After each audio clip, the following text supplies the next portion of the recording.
Hi there, this is Chris, Chap in the Cap Motor Legends. Today I'm going to be talking to you about the new ECE 2206 Shoei GT-Air 3.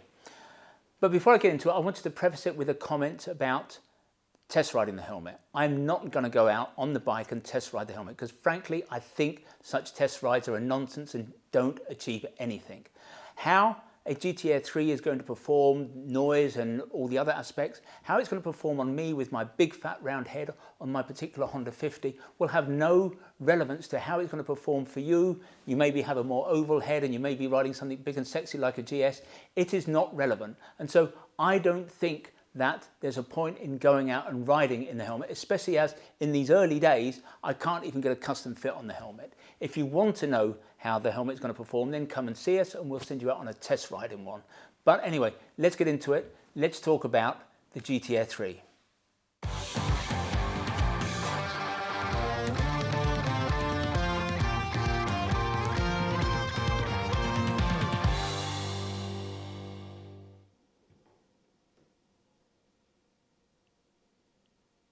Nobody's ever going to take issue, I feel, with the assertion that the Shoei Neotec is the best flip lid helmet on the market. Well, the same can be said about their full face helmet, the GT-Air. The GT-Air is in essence little more than a full face version of the Neotec. The two helmets compete directly in the market with one another. Differences between them are in some ways fairly minor. It's merely a matter of the fact that some people prefer a flip lid, some people prefer a full face helmet. Shoei tends to update its helmets about every 6 or 7 years, but the reason that they've launched the 3 so soon after the 2 came out about 4 years ago is 2206. Now ECE 2206 of course is the new much more demanding safety standard that recently replaced 2205 that's been in the market somewhat unchanged since 1982. So this has to be the starting point. The new helmet, the GT-Air 3, is going to be more protective than the GT-Air 2. The new standard puts much greater demands on the shell of a helmet to resist cracking in an impact, puts much greater demands on the ability of the EPS to absorb the energy of an impact. The new test incorporates lots of other tests, probably the most significant of which is a helmet's ability to now resist angled impacts. But as one might expect, Shoei has taken the opportunity to update and improve the new helmet in a number of other respects, and that's what we're going to look at now.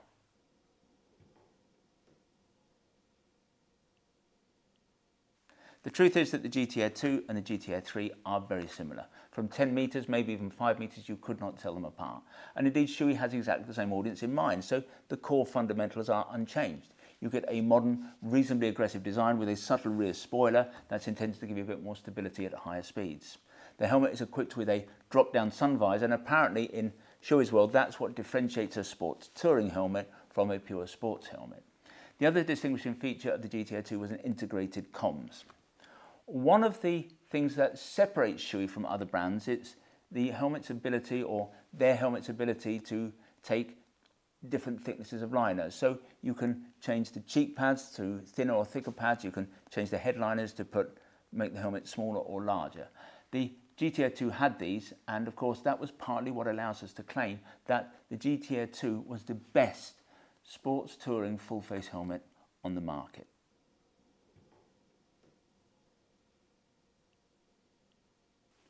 The Neotec 2 in our book was always a quiet helmet, but when Shoei launched the 3, the Neotec 3, the main thrust was to make it quieter still, quieter than its predecessor. Now for various reasons the GT-Air is never going to be as quiet as a Neotec, and that's because of the way that we put a flip lid on. We pull it over our head, we pull it apart, we pull it over our head, the sides rebound into our neck, creates a much tighter neck roll. And what that tighter neck roll does, it stops the air coming in, because if you're stopping air coming in, you're stopping noise, because noise is just air that reaches the ears. But once again, Shoei has worked on the GT-Air 3 to try to make it quieter than the 2, because clearly they see noise as a significant part of why one wears a sports touring helmet. They've made 2 changes that supposedly are going to have an impact on noise. The first is a rounder, less pointed chin profile, and apparently this just cuts through the air more smoothly. The second is longer cheek pads that extend further towards the rear of the helmet to prevent air coming in towards the back of the neck. Again, air coming in is noise and so on. The chin vent, whose primary function is to help demist the visor, has not changed, but the brow vent has. This now sits further forward on the helmet, and apparently that's going to allow more air to come in. There's a new main visor on the GT-Air 3, and it's distinguished by a thicker rib that runs down the edge, the lower edge of the visor, contrary to what I saw on another review that suggested there was a rib along the top of the helmet. This one hasn't changed. The only thing that's changed is this rib along the bottom. And what this is about is helping to prevent the visor from distorting over time, because when a visor does distort, and in fact it distorts most when you are lifting a helmet from one side or the other, but when you have a distorting visor, over time you will allow noise in, you will allow water ingress. Now, the GT-Air 3 also has, for the first time, an official crack position. Contrary to the claims that I have read about the Neotec 3 on some reviews, the Neotec does not have a crack position. It's a shame, but it just does not have one. The GT-Air 3 does. Another change is that the visor now locks at the center. A locking visor is part of the new 2206 requirement, but in the past, Shoei visors have always opened or closed from the side. Now you have to push it up from the center. Don't think that's a problem really. I did, after my review of the Neotec 3, have a complaint from someone who said that's complete nonsense. I always prefer opening it from the left. But of course, if you spend a lot of time in town and your hand's on the clutch, then it's not always convenient to open the visor on the left side. So having a locking mechanism in the center allows you to use either hand to open the visor. There are perhaps only two other changes worthy of note. There's a thinner neck strap on the GT-Air 3 and a smaller micro ratchet fastener, both of which will serve to make the helmet more comfortable on the bike. What Shoei has done, there is a test for the strength of a strap. Shoei have woven steel strands into the strap, and that enables them to pass the test but have a thinner strap. So presumably that's going to be more comfortable on the neck. The other change, and I think it is debatable as to whether it's worth mentioning at all, is a larger chin curtain. It doesn't come fitted as standard on the helmet, it comes in the box. It's perforated. I can't see that a larger chin curtain is going to achieve much. It's not going to make the helmet any quieter. So really, I'm not sure what the big deal is. It may be bigger than the old one, but really, so what? Everything else about the 3 is pretty much as it was for the 2. The sun visor meets the EN 1380 standard for sunglasses, so it's a very high quality visor. I did watch one review recently where someone said that the visor came down lower than it did on the GT-Air 2. I'm afraid that's incorrect. That person was getting confused with the Neotec, and on the Neotec the sun visor did come down lower on the 3 than it was on the 2, but here on the GT-Air 2 and the GT-Air 3 it's exactly the same. You get, as you do with every Shoei, a superlative comfortable lining, holds everything in place, nice place to put your head. Obviously it's going to wick moisture away from the skin if you are sweating a lot. Helmet comes with a Pinlock 120. Shoei call this a Pinlock Max Vision, but it's basically the same thing. It's a Pinlock 120. It's the highest quality Pinlock you can get. In terms of size and weight, I think the helmet is a little bit bigger, but really you've got to scrutinise the helmets pretty closely to discern much difference. When we weighed a medium helmet, it was 100 grams. The 3 was 100 grams heavier than the 2.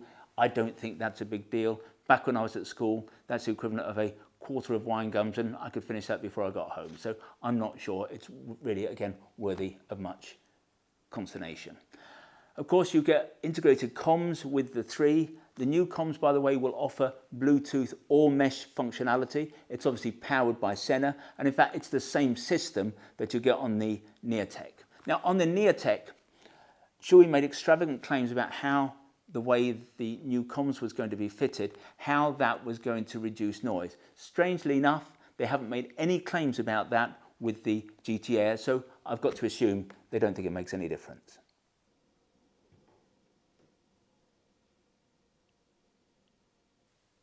Cannot be said that the GT-Air 3 heralds many surprises really. It is in essence the same helmet as the 2, just subtly upgraded. It's safer because it's 2206, it's going to be a little bit quieter, a little bit better vented, an improved visor, better crack position, and potentially a little bit more comfortable because of the thinner strap.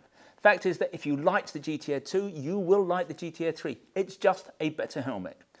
It was always the best sport touring helmet on the market, but now with this new version, that gulf has probably been made a little bit wider. But we have an admission to make. Whenever we look at a GT-Air, we ask ourselves, why wouldn't you go for a Neotec?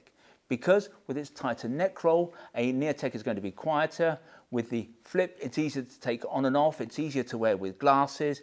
Being wearable, open or closed, it's much more versatile, so you don't have to take it off, for example, in a petrol station. And lifting the visor on a hot day can make life just so much more bearable. And then there's the fact that in an accident, a flip lid helmet is going to give first responders easier access to your airways to check that you're still breathing and to talk to you about how you feel, especially given that these days it takes 2 trained people to safely remove somebody's helmet. Of course, the real culprit here is nothing more than prejudice and some bikers' unwillingness to adopt new practices. But these days, flips are not just for coppers and old farts on BMWs, which is what the perception used to be. These days, the Neotec is far and away Shoei's best-selling helmet.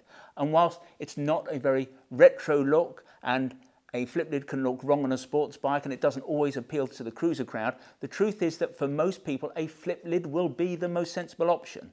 And the more miles you ride, the more persuasive the argument becomes, because noise can be a killer. Well, at least it can be if you've gone deaf and you don't hear the train coming.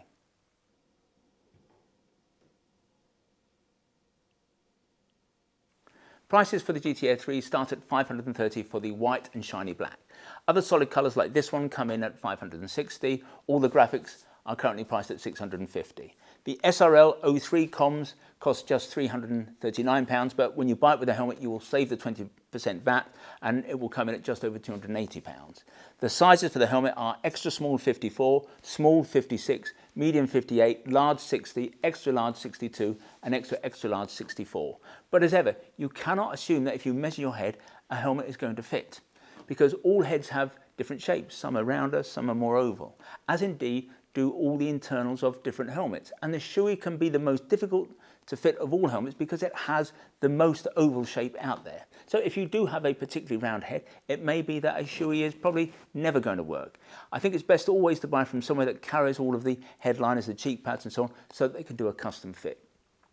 Finally, for those who care, the GT-Air 3 comes in 3 shell sizes across those 6 sizes. So you've got extra small, small and medium share the smallest shell size, large has its own shell size, and then extra large and extra large have the largest shell. But in an extra small and a small, you've got exactly the same EPS. So they are in essence exactly the same helmet. The only difference is going to be the liners. So you can turn a small helmet into an extra small helmet. The same applies to XL and XXL.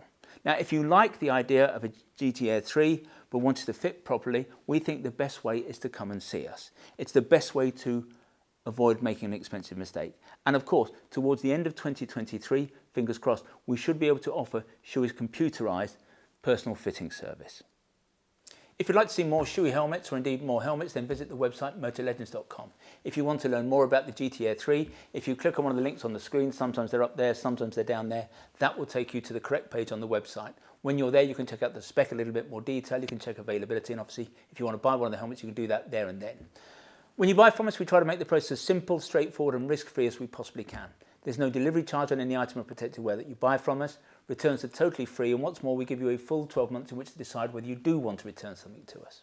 We have undoubtedly the best price guarantee in the business. Now, John Lewis used to be rightly famed for its never-knowingly undersold price promise. We go one stage better.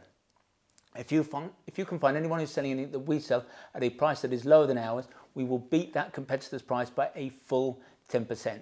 Now, there are a few terms and conditions associated with what we call our price beat. Nothing particularly onerous, I can assure you, but if you are going to attempt to price beat us, I suggest you go over to the website and check out what those terms and conditions are. If in the future you'd like to see bulletins from us about new products, then go to the website. At the top of every page there's a piece of script that says newsletter sign up. Click on there, within seconds you'll be in business.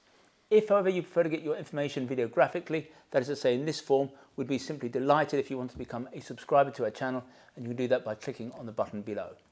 Finally, I'd like to make mention of our fabulous little shop here at Motor Legends. We are based about a mile from the centre of Guildford, a mile from the railway station. And as I've suggested, it's a small shop, it's got a small footprint, but it is attached to our warehouse where we have some £4 million worth of merchandise arranged over 4 floors. And technically that makes this the second largest motorcycle apparel shop in the country. But we think that we are far more than just the amount of merchandise we have here in the building. We're all about service, we're all about personal fitting. Check us out on Trustpilot. We have the highest 5-star ranking in the business. When you come and see us, we'll serve you only the finest Italian illy coffee, or we'll serve you proper Yorkshire tea in a proper teapot. And who knows, if you're lucky, you might even get to sample one of our delicious motorcycle-shaped shortbread biscuits.